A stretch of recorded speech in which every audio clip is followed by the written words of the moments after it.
Hello hello hello good morning everyone, से बहुत नमस्कार। और प्रयागराज भी सुनीता कुमारी जी करें राधे राधे, हंटर धीरज करें राधे राधे, संजना बजरंगी संदीप यादव नमस्कार भाई। थोड़ी सी तबीयत जो है वो नासाज है, तो इसलिए हो सकता है कि आपको थोड़ी सी ऊर्जा एनर्जी की कमी दिखे, लेकिन हम पढ़ाना शुरू करेंगे तो तबीयत बीच में आड़ी नहीं आएगी। बातचीत करते हुए समय आपको थोड़ा सा लग सकता है। निशांत, सौरभ लोधी, अरविंद हेदुवंशी, निशांत सिंह भाई, हर महादेव, बीके भाई गुरुदेव प्रणाम कह रहे हैं। प्रणाम भाई, प्रणाम, खुश रहो। संजना बंसल, शिक्षक आजमगढ़ की धरती से नमस्ते भाई, नमस्ते। साक्षी पटेल, नवनीत, सबको नमस्कार। तो पिछली क्लास में हमने एक चैप्टर जो है जो डायरेक्टली हमारे सिलेबस में नहीं है, रोटेशनल मोशन, घूर्णन गति। जैसा मैंने आपको बताया कि नॉर्मली जो एग्जाम होते हैं उसमें 10th क्लास तक की साइंस पूछता है, रोटेशनल मोशन घूर्णन गति में 11वीं क्लास में पढ़ाया जाता है। लेकिन तब भी कुछ चीज़ें जो है रोटेशनल मोशन से हमारे से पूछी जाती है एग्जाम में, और जितने की रिक्वायरमेंट है उससे ज़्यादा जो है मैंने आपको क्लास में डिस्कस किया आपके साथ में। अब हम नया चैप्टर स्टार्ट करने वाले हैं, इसका नाम है फ्रिक्शन, घर्षण। तो डालेंगे आज, लिखेंगे फ्रिक्शन, लिखेंगे फ्रिक्शन,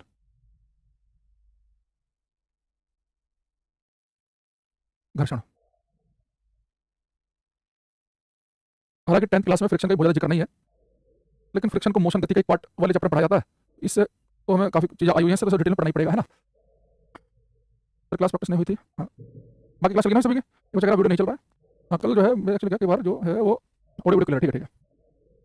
कल शाम को बड़ा सर दर्द हो गया मुझे ना, कई बार क्या है कि सर्वाइकल की दिक्कत है, तो कई बार सर पकड़ लेता है। मतलब आपने थोड़ा ज़्यादा काम कर दिया, ज़्यादा ड्राइविंग कर लिया, गाड़ी चला ली, तो सर पकड़ लेता है, वो बड़ा खतरनाक होता है एकदम। तो कल जो है शाम के टाइम मेरी आंखों से आग निकलती है ना ऐसे, और पूरा सर पकड़ लिया था। फिर मैं कल आते ही लगभग लगभग मान के चलो कि 7:30 बजे के आसपास हो गया। फिर अभी उठाऊँ सुबह, उसका एक इलाज रहता है मेरे पास कि प्रॉपर नींद ली जाए तो फिर ठीक हो जाता है। तो इसलिए कल जो शाम को प्रैक्टिस सेशन होता है 8 बजे, वो नहीं हुआ, बल्कि क्लास होती है मेरी रात को 9 बजे, वो भी नहीं हो पाई कल। यार थोड़ा थोड़ा सा कमेंट वाइज कम करेंगे ताकि कम से कम बोलना पड़े। तो बेटा फ्रिक्शन के बारे में कुछ ये देखेंगे वन बाई वन। सबसे पहले समझो कि फ्रिक्शन है क्या है, घर्षण। देखो फ्रिक्शन क्या होता है बेटा, फ्रिक्शन जो है घर्षण है, ये भी एक प्रकार का बल है, फोर्स है। इसका मैंने बहुत पहले किसी क्लास में कुछ जिक्र किया था हल्का सा, आज थोड़ा सी डिटेल में चलेंगे। फ्रिक्शन एक प्रकार का बल है, एक फोर्स है, जो कि बेटा रिलेटिव मोशन का, सापेक्ष गति का विरोध करता है। सापेक्ष गति के विरोध करने का मतलब ये होता है रिलेटिव मोशन का, कि मान लो कि कोई वस्तु जो है अगर वो आगे की तरफ जाना चाहे, आगे की तरफ फिसलने की टेंडेंसी उसकी, तो फ्रिक्शन से पीछे खींचेगा। अगर आगे भागना चाह रही है तो पीछे, कोई वस्तु पीछे गिरना चाह रही हो तो उसे आगे की तरफ को फोर्स लगाएगा। तो फ्रिक्शन का काम है रिलेटिव मोशन। आप आगे जाओगे तो पीछे लगेगा, पीछे गिरोगे तो आगे लगेगा। तो फ्रिक्शन जो है सापेक्ष गति का विरोध करता है। एक बात ध्यान रखना कि बहुत सारे बच्चों को लगता है कि घर्षण जो है गति का विरोध करता है, गति का विरोध नहीं करता है, सापेक्ष गति का।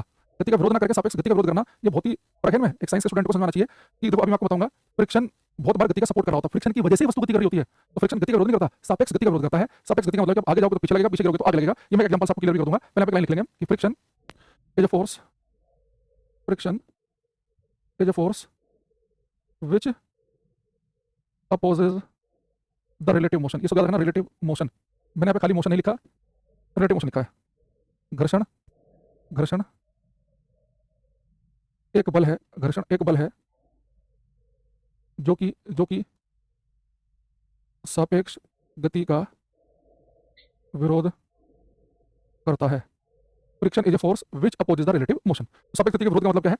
एक एग्जांपल हमने वर्क पावर एनर्जी के टाइम पे लिया था, वो एग्जांपल मैं ले रहा हूं दोबारा, क्या देखना ध्यान से बेटा। मान लो कि ये जो है जमीन है, सरफेस है, और इसके ऊपर क्या है कि ये मान लो कि एक ईंट रखी है, बड़ी ईंट। याद रखो, याद करो एग्जांपल हमने डिस्कस रखा है ऐसा। मेरे पास बेटा ईंट है और इसके ऊपर मैंने छोटी सी ईंट और रख दी। याद करो अपना बचपन, बचपन में क्या करते थे ऐसे, एक बड़ी ईंट के ऊपर छोटी ईंट रख दी, और फिर करते क्या थे, क्योंकि बचपन में जाएंगे हम, हमारे जमाने का बचपन। फाउंडेशन बैच 04 नहीं चल रहा, 04 भी आ गया फाउंडेशन बैच। अच्छा, हमें तो जानकारी नहीं है, 3 तो आया था, कुछ 4 कब से आया ये। चलो फाउंडेशन बैच 04 तो देखेंगे सब बाद में। यहाँ देखो, अब हमने क्या किया, एक बड़ी ईंट के ऊपर की छोटी ईंट। अब जैसे मैं बड़ी वाली ईंट को धक्का मारूंगा तो ये साथ में मान लो कि ऊपर छोटी ईंट रखी है, वो भी साथ साथ चल रही है। क्या होगा, मान लो कि बड़ी ईंट के ऊपर छोटी ईंट है, बड़ी ईंट को धक्का मार रहे हैं, साथ में छोटी ईंट भी आगे जा रही है। तो मुझे बताओ, जैसे आपने इस बड़ी वाली ईंट को लगाया फोर्स, तो आप बड़ी वाली ईंट को धक्का मार रहे हैं, तो अगर बड़ी वाली ईंट की जो टेंडेंसी है, इसकी जो प्रवृत्ति है, जिस इधर को फोर्स लगाओगे तो इधर को फिसलने की प्रवृत्ति होगी। तो फ्रिक्शन जो रिलेटिव मोशन का सापेक्ष गति का विरोध करता है। यानी जो बड़ी वाली ईंट पर आपने फोर्स लगाया आगे को, ये बड़ी वाली ईंट आगे की तरफ फिसलना चाह रही है, तो फ्रिक्शन तो उसमें पीछे की तरफ लगेगा, क्योंकि फ्रिक्शन काम है इस रिलेटिव मोशन अपोज करना कि टेंडेंसी की तरफ। वो ये देखता है कि बड़ी वाली ईंट कहां फिसलना चाह रही है, आपने अगर धक्का मारेंगे तो आगे जाएगी, तो बड़ी वाली ईंट जा रही है आगे, तो फ्रिक्शन लगा पीछे की तरफ को। तो यहां तक तो कोई समस्या नहीं है, ये फ्रिक्शन को मैंने लिख दिया F1। लेकिन वो सारी समस्या कहां पे आएगी, जो बड़ी वाली ईंट के ऊपर मैंने छोटी वाली ईंट रखी, बड़ी ईंट के ऊपर छोटी वाली ईंट, तो बड़ी वाली ईंट पर फोर्स लगाऊंगा, धक्का मारूंगा, ये आगे जा रही है, इस फ्रिक्शन लगा पीछे, कोई दिक्कत नहीं है। लेकिन जो बड़ी वाली ईंट के ऊपर छोटी ईंट रखी है, ये भी साथ में बड़ी वाली ईंट के ऊपर सरकार हो, अगर छोटी वाली ईंट भी साथ साथ आगे की तरफ चल रही है, तो मेरे दिमाग में कंफ्यूजन पैदा हुआ कि न्यूटन ने कहा था कि ना तो कोई वस्तु खुद से चल सकती, ना खुद से रुक सकती, ना खुद से डायरेक्शन बदल सकती है। कोई वस्तु खुद से कुछ नहीं कर सकती।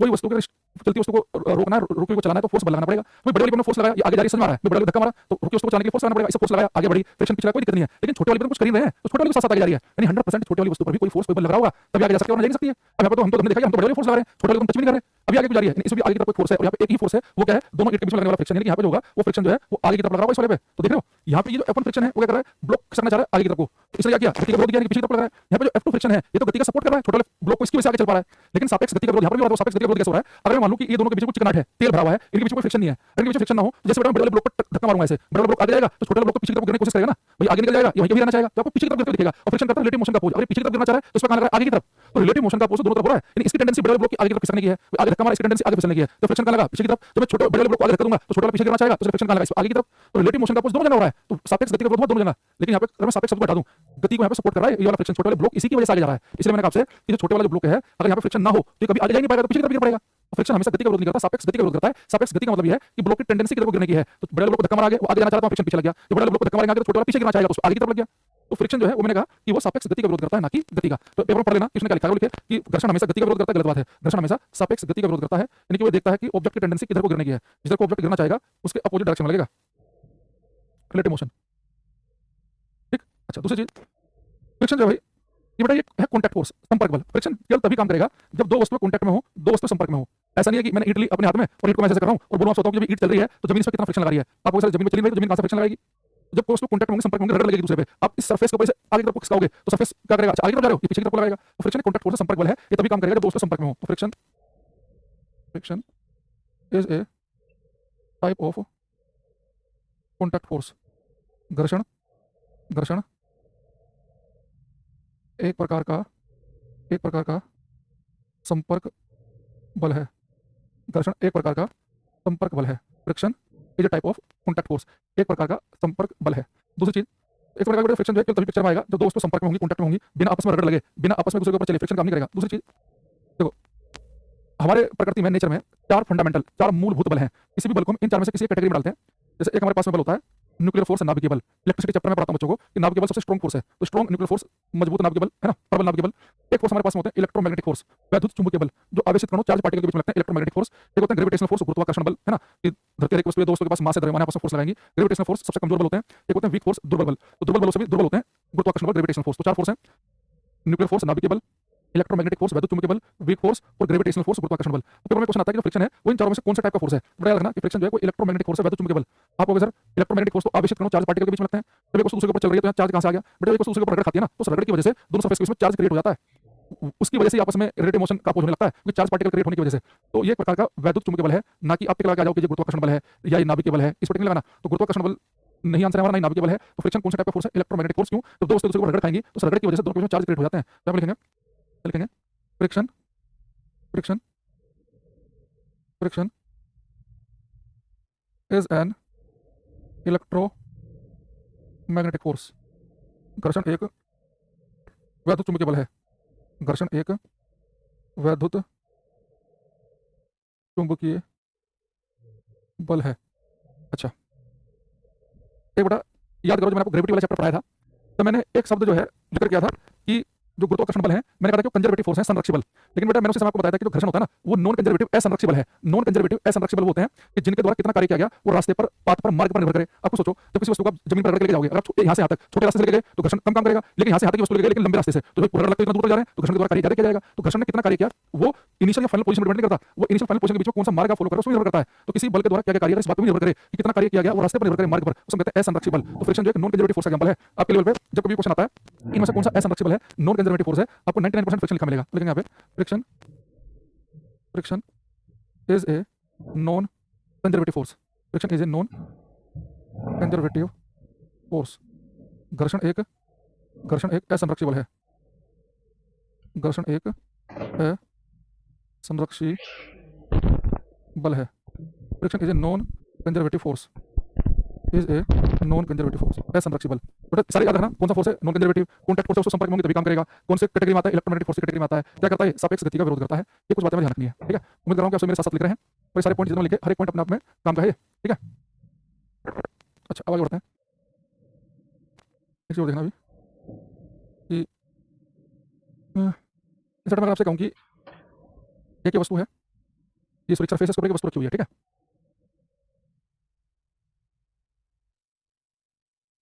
अब अब इस सरफेस के ऊपर वस्तु रखी हुई है तो आपको पता है कि फ्रिक्शन तक संपर्क वाले कॉन्टैक्ट फोर्स ये दोनों वस्तु आपस में कॉन्टैक्ट में होंगी तब काम करेगा। तो बच्चों को लगता है कि जो फ्रिक्शन जो है जब ये तभी काम करेगा जब वस्तु कॉन्टैक्ट में संपर्क में होंगी। तो लगता है कि जितना वस्तु का एरिया है उस पूरे एरिया में फ्रिक्शन डिपेंड करेगा। नहीं, तो फ्रिक्शन क्या होता है जब दो वस्तु कॉन्टैक्ट में होंगी ना, जितना वस्तु का एरिया है, मान लो वस्तु का एरिया 10 सेंटीमीटर स्क्वायर है और इसे आप जमीन पर रखोगे तो ये पूरा पूरा एरिया जमीन के संपर्क में नहीं होता, सारा का सारा नहीं चिपका होता। अगर आप माइक्रोस्कोप की हेल्प से देखेंगे तो एक्चुअल में होगा क्या, आपको क्या दिखेगा, आप किसी सरफेस को देखना कितनी भी स्मूथ चिकनी हो वो, लेकिन आपको कुछ इरेगुलरिटीज ऐसे कुछ दिखाई देगा, ऊंचा नीचा ऊपर खाबड़। कोई भी सरफेस आपको बाहर से स्मूथ चिकनी दिख सकती है, माइक्रोस्कोप की हेल्प से देखेंगे उसकी सरफेस थोड़ी सी आपको ऊपर खाबड़ लगेगी। जो वस्तु आप इसके ऊपर रख रहे हैं उसकी सरफेस भी ऐसी होगी, थोड़ी सी ऊपर खाबड़।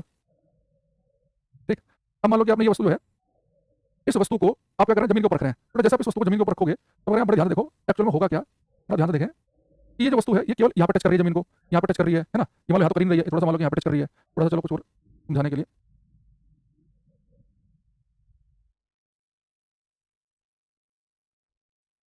ये मान लो कि यहाँ पे टच कर रही है, तो जब कोई वस्तु आपस में संपर्क में होती है ना तो बहुत ही कम हिस्सा उनका आपस में संपर्क में होता है।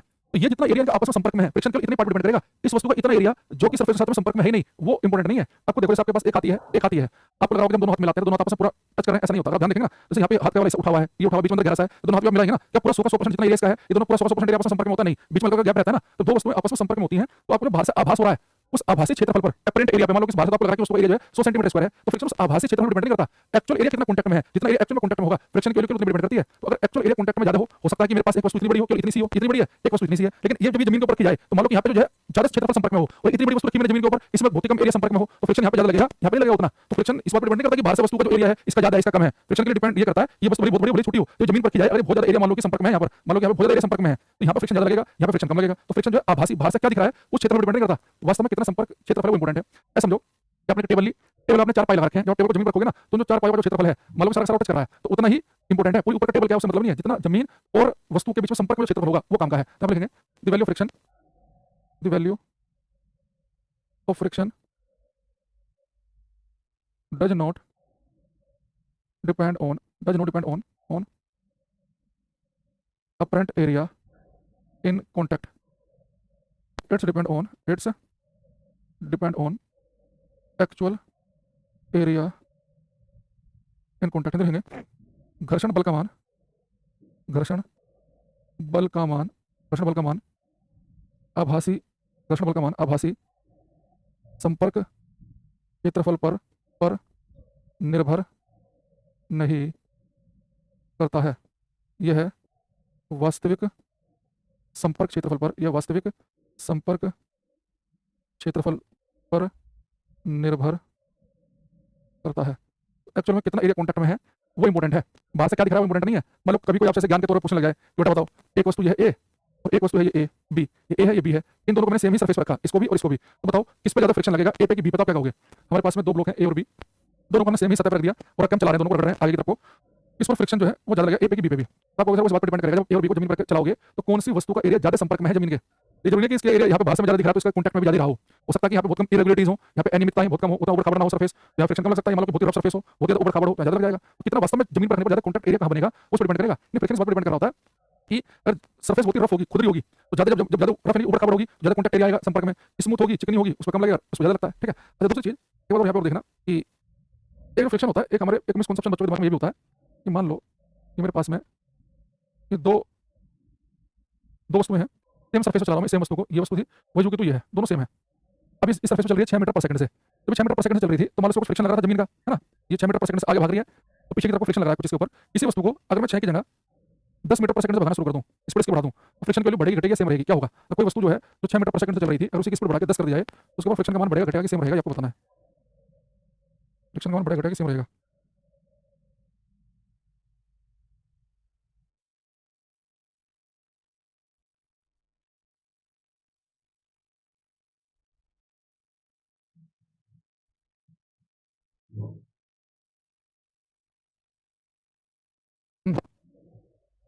जो बच्चा हमारे पास में आ रहा है जितना बच्चा कह रहा है सेम होगा वो ठीक है, बट फ्रिक्शन जो है ना वो ऑब्जेक्ट की स्पीड पर डिपेंड नहीं करता। जब अगर ऑब्जेक्ट चल रहा है, मान लो ऑब्जेक्ट चल रहा है, फ्रिक्शन लगा 3 न्यूटन का, अब इसकी स्पीड बढ़ा रहे हो, मेरी स्पीड इंजन की ताकत से बढ़ा रहे हो, अगर ऑब्जेक्ट मूव कर रहा है वो 6 की स्पीड चले 12 की 15 से चल रही वस्तु की स्पीड के बढ़ने या घटने से फ्रिक्शन के लिए कोई फर्क नहीं पड़ता। आपको स्पीड बढ़ानी है बाहर से, मान लो कि फ्रिक्शन 10 न्यूटन का लग रहा है पीछे को, आप स्पीड 6 से 20 करो 50 करो इंजन की ताकत से करो, जो भी स्पीड बढ़ानी है फ्रिक्शन जितना लग रहा है उतना लगता रहेगा। तो फ्रिक्शन का जो मान है ऑब्जेक्ट की स्पीड पर डिपेंड नहीं करता। लिखेंगे the value of friction, the value of friction does not depend on speed of object. घर्षण का मान वस्तु की चाल पर निर्भर नहीं करता है, घर्षण का मान वस्तु की चाल पर निर्भर नहीं करता है। कहने पर चलेगा वस्तु कितनी स्पीड चल रही है, मैं आगे बताऊंगा। इसमें जब कोई वस्तु भाग रही होती है ना, तो उसमें जो फ्रिक्शन लग रहा होता है उसे हम कहते हैं काइनेटिक फ्रिक्शन, गतिक घर्षण। काइनेटिक गतिक घर्षण ये कांस्टेंट होता है। वस्तु की स्पीड कम हो जाए उससे कोई फर्क नहीं पड़ेगा। तो एक बार जब वस्तु मोशन में हो, चल रही हो, भाग रही हो, तो बॉडी मोशन में है, तो फ्रिक्शन की जो वैल्यू होती है उसके ऊपर फिक्स होती है, कांस्टेंट रहती है। गति घर्षण का मान चेंज नहीं होता। ये आगे चल के एक मैंने कहा कि बाहर से कितना एरिया संपर्क में दिख रहा है इंपॉर्टेंट नहीं है, तो इरेगुलरिटीज जो बन रही है वो इंपॉर्टेंट है कि कितना वास्तव में संपर्क में है। और एक मैंने कहा कि फ्रिक्शन असंरक्षिबल है, संपर्क बल है, वैद्युत चुंबकीय बल है, सापेक्ष गति का विरोध करता है। तो हमारे पास एक मोटा मोटी आइडिया आया फ्रिक्शन के बारे में। अब हम ये हमारा बेस बन गया फ्रिक्शन का। अब इसमें हम आगे बढ़ेंगे। अरविंद रघुवंशी, आदर्श तिवारी, अनुराग राजपूत, वीरू सचान, इंद्र प्रकाश, मोहित, सुरुचि, रितेश, इनको बच्चों हमारे पास में आया था, जिनमें मोहित कुमार कहते घटेगा गलत हो गया इनका, वीरू कहते बढ़ेगा इनका भी गलत हो गया, अनुराग राजपूत कहते कम होगा इनका भी गलत, बाकी जो कहते सेम इनका ठीक है, रितेश कुमार कहते बढ़ेगा इनका भी गलत है, बाकी जिनके कमेंट नीचे चले गए हैं ये वाला ठीक था। ये देखो अब हम फ्रिक्शन को, अब यहाँ से मान लो कि हमारी क्लास यहाँ से स्टार्ट हुई, जितनी बातें मैंने आपको बताई मान लो आपको पहले से पता है। अब देखते हैं जो फ्रिक्शन है ये एक्चुअली डिपेंड करता है किस पर, फ्रिक्शन का मान किस बात पर निर्भर करता है, कोई सरफेस कितना फ्रिक्शन लगाएगा उसका बेसिक क्या है। और जो इसका आंसर है ना वो बहुत सारे बच्चों को टिक भी लगा के नहीं आते पेपर में, उसे कंसिडर भी नहीं करते। फ्रिक्शन की वैल्यू किस पर डिपेंड करेगी उस पर ध्यान समझना। देखो ये मान लो कि हमारे पास एक वस्तु है जिसका मास है m, तो किसी वस्तु का मास m हो, आपको पता है कि उसका जो वेट है भार mg, वो नीचे की तरफ काम करता है। किसी वस्तु का भार, चाहे मैं हूं, चाहे आप हो, चाहे घर में बेड हो, सोफा हो, चेयर हो, हर एक वस्तु का मास, हर वस्तु का वेट भार जो है वो ऊर्ध्वाधर नीचे की तरफ वर्टिकली डाउनवर्ड काम करता है। हमें पता है कि किसी वस्तु का वेट हमेशा नीचे लगेगा। वेट क्या है? एक फोर्स है जो धरती माता लगा रही है ना, वो हमेशा नीचे काम करता है, बहुत पढ़ चुके हैं। अच्छा ये वाली वस्तु जमीन के ऊपर रखी है, तो किसी वस्तु को जमीन के ऊपर रखोगे, मैंने बताया लिफ्ट पढ़ाते समय ये वस्तु बुरा मान जाएगी, भाई साहब मेरे ऊपर रखे हुए हो। बुरा मान के क्या करेगी, जब भी किसी वस्तु को सरफेस पर रखोगे तो सरफेस एक फोर्स लगाएगा, उसे हम कहते हैं नॉर्मल रिएक्शन फोर्स, लंबवत प्रतिक्रिया बल। एक लगता है नॉर्मल रिएक्शन फोर्स, लंबवत प्रतिक्रिया बल, नॉर्मल रिएक्शन फोर्स, या खाली रिएक्शन फोर्स भी कह देते हैं कई बार, लंबवत प्रतिक्रिया बल। ठीक, अब मान लो कि वस्तु ऐसी पड़ी हुई है। अच्छा दूसरी चीज मैंने कहा आपसे कि जब कोई वस्तु जमीन पर रखोगे तो उसका वेट नीचे की तरफ काम करेगा और जमीन ऊपर की तरफ फोर्स लगाएगी, उसे कहते हैं नॉर्मल रिएक्शन फोर्स। अच्छा आपने मान लो कि इस वस्तु पर धक्का मारा, फोर्स आप लगा रहे हैं इधर को, तो इसकी टेंडेंसी तो आगे की तरफ फिसलने की है, टेंडेंसी आगे की तरफ फिसलने की है, तो फ्रिक्शन लगेगा पीछे की तरफ को, स्मॉल f। ठीक, अब जो फ्रिक्शन इस पर लगेगा वो आपस में डिपेंड करता किस चीज पे है। तो मैंने कहा कि ऑब्जेक्ट कितनी स्पीड से भाग रहा है वो इंपॉर्टेंट नहीं है, बाहर से एरिया कितना वो इंपॉर्टेंट नहीं है ना। अभी फ्रिक्शन किस पर डिपेंड करता है, ध्यान रखना। कोई सरफेस पे कोई वस्तु चलेगी, मान लो मैंने वस्तु आगे तक रगड़ा, वस्तु फ्रिक्शन लगा पीछे को, इस फ्रिक्शन का जो मान जो निर्भर करता है ना वो प्रोपोर्शनल होता है, समानुपाती होता है फ्रिक्शन इस नॉर्मल रिएक्शन फोर्स के, इस लंबवत प्रतिक्रिया बल के। यानी जो वस्तु आपने सरफेस पर रखी, जो सरफेस फ्रिक्शन लगाएगा वो कितना फ्रिक्शन लगाएगा, 1 न्यूटन का, 3 न्यूटन का, 5 न्यूटन का, इस फ्रिक्शन की वैल्यू इस बात पर डिपेंड करती है कि यही सरफेस कितनी नॉर्मल रिएक्शन, कितनी लंबवत प्रतिक्रिया दे रहा है। बच्चे टिक लगाते हैं इसमें कि घर्षण का मान किस पर निर्भर करता है, टिक लगा देंगे वस्तु की स्पीड पर डिपेंड करता है, तो छोटी लगा देंगे। फ्रिक्शन का मान इस बात पर डिपेंड करता है कि फ्रिक्शन जो है जब कोई वस्तु जमीन पर चलेगी वो जमीन कितना फ्रिक्शन लगाएगी उस पर डिपेंड करेगा कि जमीन ने नॉर्मल रिएक्शन लंबवत प्रतिक्रिया कितनी लगाई। अब वो लंबवत प्रतिक्रिया जो भी होगी उस पर डिपेंड करेगी। अच्छा ये समानुपाती होते हैं नॉर्मल रिएक्शन के। जब मैं समानुपाती का चिन्ह हटाऊंगा, आप सभी को पता है कि समानुपाती का चिन्ह हटा के जब इक्वल टू निशान लगाते हैं तो एक कांस्टेंट आता है, उस कांस्टेंट को यहां पे लिखते हैं म्यू से, तो फ्रिक्शन का फार्मूला बनता है F equal to mu R. बेटा फ्रिक्शन का बिल्कुल बेसिक फार्मूला है ये, हर सरफेस के लिए वैलिड है, F equal to mu R. यहां पे म्यू को हम कहते हैं कोएफिशिएंट ऑफ फ्रिक्शन, घर्षण गुणांक, कोएफिशिएंट ऑफ फ्रिक्शन, घर्षण गुणांक। तो घर्षण गुणांक है ना, ये एक्चुअल में क्या है, देखो फ्रिक्शन किस बात पर डिपेंड कर रहा है कि भाई सरफेस की नॉर्मल रिएक्शन कितनी है, लंबवत प्रतिक्रिया कितनी है। एक फ्रिक्शन इस बात पर डिपेंड कर रहा है, ये घर्षण गुणांक जो है म्यू, ये बेटा ये होता है नेचर के बारे में, जो सरफेस है ऊपर खाबड़ है, रफ है कि स्मूथ है, तो जो म्यू है घर्षण गुणांक इसका मान डिपेंड करता है नेचर ऑफ सरफेस पे, सतह की प्रकृति पर। तो नेचर ऑफ सरफेस के लिए है, सतह की प्रकृति के लिए, सतह की प्रकृति, सतह चिकनी है कि खुरदरी है, इसकी जो वैल्यू है वो सतह की प्रकृति पर डिपेंड करती है। जैसे अगर मैं रफ सरफेस ले लूं, रफ सरफेस के लिए म्यू की वैल्यू होती है ज्यादा, तो म्यू की वैल्यू ज्यादा होती है रफ सरफेस के लिए, खुरदरी सतह के लिए, रफ सरफेस खुरदरी सतह होगी तो वैल्यू होगी ज्यादा रफ सरफेस के लिए, म्यू की वैल्यू ज्यादा होगी, और ये म्यू की वैल्यू कम होगी स्मूथ सरफेस के लिए, चिकनी सतह के लिए, चिकनी सतह के लिए होगी कम और खुरदरी के लिए होगी ज्यादा। लेकिन जब कभी आपके दिमाग में फ्रिक्शन आए, आपके दिमाग में आना चाहिए कि फ्रिक्शन जो है उसके लिए होती है F equal to mu R. Friction का मान तो नेचर कैसा है, सरफेस चिकनी है कि खुरदरी, उस पर डिपेंड करेगा। जितनी रफ सरफेस होगी म्यू की वैल्यू ज्यादा होगी, स्मूथ के लिए कम होगी, और एक नॉर्मल रिएक्शन क्या सरफेस की उस पर डिपेंड करेगा। अभी जो नॉर्मल रिएक्शन है आर, ये अगर बिल्कुल प्लेन सरफेस है तो वहाँ पे आर की वैल्यू क्या होगी, अगर कोई इंक्लाइंड हो, किसी एंगल पे झुकी हुई हो, उसके लिए क्या होगा हम चेक करेंगे। यहाँ देखना पहले यहाँ तक उतार लो कि फ्रिक्शन का जो फॉर्मूला है वो F equal to mu R, mu है घर्षण गुणांक, ठीक है। असल में ये check friction can be positive negative क्या है भाई, आज तक पता तुम क्या लिखना चाह रहे हो, पता ही नहीं पता इस बात का। बेटा आधा तो बड़ा खतरनाक होता है, ना हो ज्यादा बढ़िया है। आप लिखना चाह रहे हो फ्रिक्शन के द्वारा किया गया कार्य है, फ्रिक्शन पॉजिटिव नेगेटिव पता नहीं क्या लिख रहा है, फ्रिक्शन के द्वारा किया गया कार्य लिखना चाह रहा है भाई। तो यहाँ देखो, अब बेटा मान लो कि मेरे पास में एक प्लेन सरफेस हो, बिल्कुल प्लेन समतल सतह, और ए प्लेन सरफेस समतल सतह के लिए, समतल सतह के लिए अब प्लेन सरफेस हो, मान लो बिल्कुल ऐसी सरफेस है, बस बेटा कोई वस्तु रखी है मान लो ये है ना, तो फोर्स लगाया इधर को F, फ्रिक्शन लगाया इधर को, ठीक है, ये नॉर्मल रिएक्शन है R, ये बेटा mg। तो हम सभी को पता है कि फ्रिक्शन का बेसिक फॉर्मूला म्यू है, तो हमेशा लिख दो, ये हमेशा काम करेगा F equal to mu R. लेकिन अगर हमारे पास प्लेन सरफेस हो और प्लेन सरफेस समतल सतह के लिए, तब वो सरफेस को प्लेन होगी, बेटा जो नॉर्मल रिएक्शन होती है इसे कौन बैलेंस कर रहा है mg, तो नॉर्मल रिएक्शन जो होती है mg के बराबर होती है। यहाँ पे भी लिख सकते हैं जो फ्रिक्शन है, ये तो बेसिक फॉर्मूला है। इस बेसिक फॉर्मूले में अगर मैं नॉर्मल समतल सतह की बात करूं, r की जगह मैं लिख सकता हूं mg।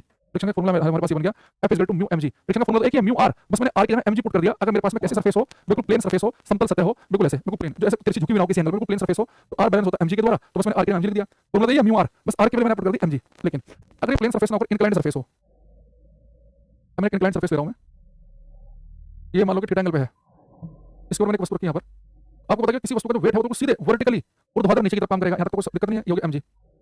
जब ये वस्तु चाहे हार्ड की हो चाहे हार्ड की हो, परपेंडिकुलर को लंब नीचे की तरफ बना दो वेट, तो वेट mg नीचे की तरफ काम करता है। जो नॉर्मल रिएक्शन है सरफेस की वो क्या होती है, सरफेस 90 डिग्री एंगल बनाए, बेटा सरफेस पैसा है तो उसमें 90 डिग्री एंगल बना लो। तो नॉर्मल जो रिएक्शन होती है, नॉर्मल का मतलब होता है 90 डिग्री एंगल बनाने वाली। तो जो नॉर्मल रिएक्शन है आप देखेंगे ध्यान से, आप 90 डिग्री एंगल दिख रहा है आपको, नॉर्मल रिएक्शन आर लगेगी ऐसे, ठीक। अब मैं इसे नीचे की तरफ बढ़ाऊं, देखो ज्योमेट्री से अगर एंगल थीटा है ना, तो एंगल भी होता है थीटा, पर आपको हम प्रूव भी कर देंगे, ठीक है। भाई थीटा है, ये कितना बन रहा है यहाँ पे 90, तो ये कितने, ये 90 है, ये थीटा है, त्रिभुज के तीनों कोणों का होता है 180, तो 90 ये थीटा तो आएगा 90 माइनस थीटा, पूरा एंगल 90 है, इतना 90 माइनस थीटा है तो बचेगा थीटा। तो सीधे ध्यान रखना कि ये अगर एंगल थीटा है तो ये वाला भी कितना आता है थीटा। अब आपको पता है कि हमारे पास यहाँ पे जो mg है ये बेटा हम दो कंपोनेंट में तोड़ सकते हैं, एक कंपोनेंट थीटा के साथ वाला क्या होता है कोस, तो बन जाएगा mg कोस थीटा, और एक कंपोनेंट ये हम कहते हैं वर्टिकल कंपोनेंट, और mg है तो साथ वाला होता है mg कोस थीटा, दूसरा कंपोनेंट होता है mg sin थीटा। यानी कि एक्चुअली अगर आप ध्यान से समझना चाहो, थोड़ा बुद्धि का प्रयोग करना चाहो, कि जब कोई वस्तु किसी ऐसे इंक्लाइंड सरफेस होती है ना समतल पे, जो नीचे की तरफ गिरी होती है ना वो mg sin थीटा की वजह से गिरी होती है। जब कोई वस्तु बिल्कुल ऐसे गिरती है वो नीचे गिरती है अपने वेट mg की वजह से, तो जब कोई वस्तु ऐसे गिरी होगी नीचे की तरफ तो उसे कौन गिरा होगा mg, जब कोई वस्तु ऐसे इंक्लाइंड सरफेस पे गिरी होगी तो उसे कौन गिरा होगा mg sin थीटा, ठीक है। अब हमें देखना है कि जब ये वस्तु नीचे की तरफ सरक रही है तो फ्रिक्शन तो पीछे की तरफ लगेगा, फ्रिक्शन तो रिलेटिव मोशन को अपोज करता है। अब जो फ्रिक्शन है, फ्रिक्शन का बेसिक फॉर्मूला क्या होता है म्यू आर, लेकिन बेटा इंक्लाइंड सरफेस वाले केस में r mg के बराबर नहीं है, r बराबर होता है mg cos थीटा के। तो फॉर इंक्लाइंड सरफेस नत समतल के लिए, यानी कि नत समतल यानी जो झुका हुआ हो किसी एंगल पे, नत समतल के लिए, नत समतल के लिए r की वैल्यू किसके बराबर होती है mg cos थीटा के, ठीक है। ये वैल्यू पुट कर दो यहाँ पे, f is equal to mu R, r की वैल्यू किसके बराबर हो जाएगी mg cos थीटा, ठीक है। तो फ्रिक्शन क्या होता है म्यू आर, ये बेसिक फॉर्मूला है, कैसे भी सरफेस हो फ्रिक्शन का एक ही फॉर्मूला है, f is equal to mu R, f is equal to mu R. बस ये r की वैल्यू जो है बिल्कुल प्लेन सरफेस होता है, बिल्कुल प्लेन सरफेस अगर है तो r की वैल्यू mg के बराबर, से मैंने यहाँ पे mg पुट कर दिया। लेकिन चाहे इंक्लाइंड सरफेस हो तो फ्रिक्शन का फॉर्मूला ये म्यू आर, बस यहाँ पे जो r है वो किसके द्वारा बैलेंस हो रहा है, यहाँ पे r की वैल्यू mg नहीं है, वो mg cos थीटा है, तो मैंने यहाँ पे mg cos थीटा पुट कर दिया, ठीक है। तो किसी इंक्लाइंड सरफेस के लिए जब मैं डिटेल में फॉर्मूला लिखूंगा तो आएगा म्यू mg cos थीटा। अब मैं क्यों लिख रहा हूँ यहाँ पे, अगर मैं इंक्लाइंड सरफेस पे आ गया मैं तो इसी को म्यू mg cos थीटा, अगर इसी इंक्लाइंड सरफेस वाला फॉर्मूला रख लो म्यू mg cos थीटा। अगर प्लेन सरफेस हो, प्लेन सरफेस का मतलब हो जाएगा ये थीटा की वैल्यू 0 कर दोगे, थीटा की वैल्यू 0 करोगे तो cos 0 की वैल्यू 1, तो वापस से म्यू mg बन जाएगा, ये बन जाएगा जो प्लेन सरफेस के लिए आपने लिखा म्यू mg, ये वापस आ जाएगा। ये इंक्लाइंड सरफेस के लिए होता है म्यू mg cos थीटा, इसी बार मैं थीटा की वैल्यू 0 कर दूं यानी को प्लेन कर दो वापस से वही बन जाएगा। अब ऐसा करके देखें फ्रिक्शन का किस बात पर डिपेंड कर रहा है, म्यू की वैल्यू जितनी ज्यादा होगी उतना फ्रिक्शन का मान ज्यादा होगा, यानी कि सरफेस फ्रिक्शन ज्यादा लगता है, वस्तु का मास जितना ज्यादा होगा फ्रिक्शन ज्यादा लगेगा। जिस ग्रह पर जी का मान ज्यादा होगा, धरती का आप चले गए बृहस्पति पे जुपिटर पे, जी की 9.8 25 है तो फ्रिक्शन में क्या लगेगा ज्यादा। जैसे आप थीटा की वैल्यू बढ़ाओगे, थीटा की वैल्यू बढ़ाओगे तो थीटा बढ़ने से cos थीटा का मान घटता है, ये पता नहीं पता आपको, थीटा बढ़ेगा तो cos थीटा का मान घटेगा, ये मैथमेटिक्स आनी चाहिए आपको। थीटा की वैल्यू यहाँ पे 0 30 45 60 90, तो cos 0 के लिए होती है 1, cos 30 के लिए होती है √3/2, cos 45 होता है 1/√2, cos 60 होता है 1/2, cos 90 होता है 0। नहीं थीटा की वैल्यू बढ़ाई मैंने 0 से 30 45 60 90, थीटा की वैल्यू बढ़ रही है 0 से बढ़ते 90, लेकिन cos थीटा की वैल्यू घट रही है 1 से घटते घटते कितनी होगी 0, तो थीटा की वैल्यू बढ़ेगी तो cos थीटा का मान घटेगा, अगर cos थीटा घटेगा तो यानी कि फ्रिक्शन भी घटेगा। नहीं फ्रिक्शन कब घटता है जब थीटा की वैल्यू बढ़ेगी, आपको सोचो अभी वस्तु यहाँ पर की है, जैसे मैं एंगल बढ़ाऊंगा थोड़ा फ्रिक्शन बहुत कम हो जाएगा, वस्तु तुरंत नीचे गिर पड़ेगी, नहीं फ्रिक्शन जो अपोज करने वाला उसका मान लगातार कम होता रहेगा। जितना ज्यादा इंक्लाइन सरफेस होगा, मतलब एक वस्तु रखी 10 डिग्री वाले सरफेस पे, एक रखी 70 डिग्री वाले पे, 70 पे रखी होगी फ्रिक्शन बहुत कम होगा, अपोज करने के लिए फिसल के नीचे गिर पड़ेगी, तो थीटा के मान बढ़ने से फ्रिक्शन की वैल्यू घट रही है, तो बाकी हर एक फैक्टर बढ़ने से फ्रिक्शन बढ़ रहा है। और जितना ज्यादा सरफेस है म्यू की वैल्यू घर्षण गुणांक का मान ज्यादा है, तो म्यू की वैल्यू अगर ज्यादा हो तो फ्रिक्शन का मान भी ज्यादा होगा, वस्तु का मास ज्यादा तो फ्रिक्शन ज्यादा होगा, जी का मान ज्यादा तो फ्रिक्शन ज्यादा, लेकिन थीटा बढ़ने पर फ्रिक्शन का मान घटता है, तो थीटा बढ़ने पर cos थीटा का मान घटता है, cos थीटा घटेगा नहीं, तो सरफेस पे ऐसे पे ऐसे पे ऐसे पे जितना एंगल होगा तो फ्रिक्शन जो है जो अपोज कर रहा है रिलेटिव मोशन को, सापेक्ष गति को बहुत ही ना के बराबर रह जाएगा और वस्तु नीचे गिर पड़ेगी। तो एक मोटा मोटा सा एक जनरल आइडिया जो है हम आपको सामने बनाना चाह रहे हैं। तो मुझे बताओ कि यहाँ तक का जो बातें बताई गई आपको ये समझ आ रही है कि नहीं आ रही है, अरे है ना कि फ्रिक्शन का मान अभी हमें मोटा मोटा आइडिया लगा। कोई हमसे पूछे कि फ्रिक्शन के सतह के नेचर पर डिपेंड करता है कि सतह चिकनी है कि कुदरी, यहाँ बिल्कुल करता है। कोई हमसे कहे कि फ्रिक्शन का मान किस बात पर डिपेंड करता है कि वस्तु प्लेन सरफेस पे है कि इंक्लाइंड पे है, बिल्कुल करता है। जितना एंगल बड़ा होगा वस्तु पर फ्रिक्शन उतना कम लगेगा, जल्दी गिर पड़ेगी नीचे की तरफ, उस पर डिपेंड करता है। फ्रिक्शन की वैल्यू स्पीड पर डिपेंड नहीं करती, बाहर से क्या एरिया दिख रहा है उस पर डिपेंड नहीं करती, एक्चुअल में कितना एरिया कांटेक्ट में उस पर डिपेंड करती है। ये हमारे पास में कुछ मोटा मोटी एक आइडिया आना शुरू हुआ है ना फ्रिक्शन का। और एक याद रखना, जब कोई वस्तु इंक्लाइंड सरफेस पर फिसलती है तो किस फोर्स की वजह से फिसलती है, वो mg sin थीटा की वजह से फिसलती है, वो वैसे अपोज करने के लिए फ्रिक्शन लगा पीछे कोई। अब इंक्लाइंड सरफेस ऐसा में कुछ है, ठीक है। अच्छा दूसरी चीज ऐसे एक चीज देखना यहाँ पे, ये मेरे पास में एक सरफेस कम एंगल पे झुका हुआ है, एक थोड़े ज्यादा पे झुका हुआ है, मैं थोड़ा सा और एंगल बढ़ा दिया। देखो एक आपने वस्तु रखी थी यहाँ पे, ये बड़े मजे के साथ रखी हुई है ये। अब आप ट्राई करना मेरे साथ साथ, एक कॉपी लेना, कॉपी बंद है, उसके ऊपर आप कुछ चीज रख दो छोटी सी, रबड़ कटर इरेजर शार्पनर कुछ भी रख दो, पत्थर दो ऐसे। ये कॉपी आप कैसे है, अब धीरे धीरे एंगल बढ़ाना, धीरे धीरे धीरे एंगल बढ़ाना, अपनी कॉपी को खोलना ऐसे, धीरे धीरे एंगल बढ़ाना बढ़ाना बढ़ाना, ये अपने हाथ पे कर लो ऐसे, अपने दोनों हाथ ऐसे करो, उसके ऊपर कुछ चीज रख दो, धीरे धीरे एंगल बढ़ाना बढ़ाना बढ़ाना बढ़ाना, एक एंगल ऐसा आएगा जिस पे ये वस्तु रखी हुई फिसलना स्टार्ट कर देगी। तो वो एंगल जिस पे कोई वस्तु जस्ट फिसलना शुरू कर दे उसे हम कहते हैं एंगल ऑफ रिपोज, विराम का कोण। एंगल ऑफ रिपोज क्या होता है कि वो मिनिमम एंगल जिससे ऊपर कोई वस्तु जस्ट स्लाइड करना स्टार्ट कर दे, वह न्यूनतम कोण जिससे जस्ट ऊपर हल्का सा मान लो कि एंगल मान लो कि 32 डिग्री है, 32 हल्का सा भी एक पॉइंट भी एंगल बढ़ा दिया तो तुरंत फिसल जाए, उसे हम कहते हैं एंगल ऑफ रिपोज, विराम का कोण। ये डेफिनेशन इंपॉर्टेंट है तो लिख डालेंगे हम angle of repose, angle of repose विराम का कोण इसे लिखते हैं अल्फा से, देखेंगे the minimum angle above which any object starts to slide on an inclined surface is called angle of repose, is called angle of repose, Hindi में लिखेंगे वह न्यूनतम कोण, वह न्यूनतम कोण, वह न्यूनतम कोण जिससे ऊपर कोई वस्तु नत समतल पर फिसलना शुरू कर दे विराम का कोण कहलाता है। ये डेफिनेशन आते हुए मैं कि वो कोण इस सब को जस्ट स्टार्ट कर दे, स्लाइड करना, वो कहलाता है एंगल ऑफ रिपोज, विराम का कोण। ये एंगल ऑफ रिपोज आप कैसे निकाल सकते हैं? देखो अब एक समझो, कोई सरफेस ऐसी होगी जो 30 डिग्री पे उसको फिसलना शुरू कर देगी, कोई ऐसी होगी उसको 45 फिसलना शुरू करेगी, हो सकता है 60 तक ना फिसले, वो डिपेंड करेगा कितना रफ सरफेस है। तो एंगल ऑफ रिपोज एक्चुअली इस बात पर डिपेंड कर रहा होता है कि वो सरफेस बहुत ही चिकनी होगी तो हो सकता है हल्का सा एंगल बढ़ाती गिर पड़ेगी। जैसे हमारे पास एक रिलेशन आता है एंगल ऑफ रिपोज निकालने के लिए, mu is equal to tan alpha. यहाँ पे म्यू क्या होता है? घर्षण गुणांक, कोई कोफिशिएंट ऑफ फ्रिक्शन। पेपर में क्या करेगा, एक बार आपसे कह देगा कि अगर एंगल ऑफ रिपोज विराम का कोण 30 डिग्री है तो सतह का घर्षण गुणांक निकालिए, कोफिशिएंट ऑफ फ्रिक्शन निकालो। यानी कि तो म्यू दे देगा, घर्षण गुणांक दे देगा, तो आपसे विराम का कोण पूछ लेगा, या विराम का कोण देगा आपसे घर्षण गुणांक पूछ लेगा। तो बड़ा छोटा formula mu equal to tan alpha याद रखना है। आपको यहाँ पता है म्यू हमने पहले से लिखवा दिया है, घर्षण गुणांक है coefficient of friction, coefficient of friction, coefficient of friction, घर्षण गुणांक, और अल्फा में लिख रखा है यहाँ पे विराम का कोण। एक क्वेश्चन बताएंगे सब बच्चे, अगर मैं आपसे कहूं कि विराम का कोण अगर 30 डिग्री है तो घर्षण गुणांक का मान ज्ञात कीजिए। If angle of repose is 30 degree, if angle of repose is 30 degree, अगर विराम का कोण 30 डिग्री है तो घर्षण गुणांक क्या होगा? अगर विराम का कोण 30 डिग्री है तो आपको बताना है कि हाँ, तो घर्षण गुणांक क्या होगा? घर्षण गुणांक क्या होगा? कोफिशिएंट ऑफ फ्रिक्शन क्या होगा ये आपको बताना है। देखो बेटा, अगर एंगल ऑफ रिपोज 30 डिग्री है, अल्फा की वैल्यू 30 डिग्री, तो घर्षण गुणांक पूछ रहा हूँ क्या होगा? तो हमने एक रिलेशन पढ़ा mu equal to tan alpha, तो म्यू निकालना है, अल्फा की वैल्यू कितनी है? 30 डिग्री, और आपको बताइए कि tan 30 की वैल्यू होती है 1/√3, तो जिनका आंसर 1/√3 होगा, ठीक है। सो यादव जी ने ठीक आंसर दिया, 1/√3 इसका आंसर आ जाएगा, ठीक है। चलो कल की क्लास में हम फ्रिक्शन को खत्म कर देंगे, फिर पेंडुलम, एक चैप्टर आपको पेंडुलम बताना है ना, उसके बाद मैकेनिक्स का last chapter unit and dimension, मात्रक और विमाएं, ये हमारे पास क्या है, ये स्टार्ट हो जाएगा। तो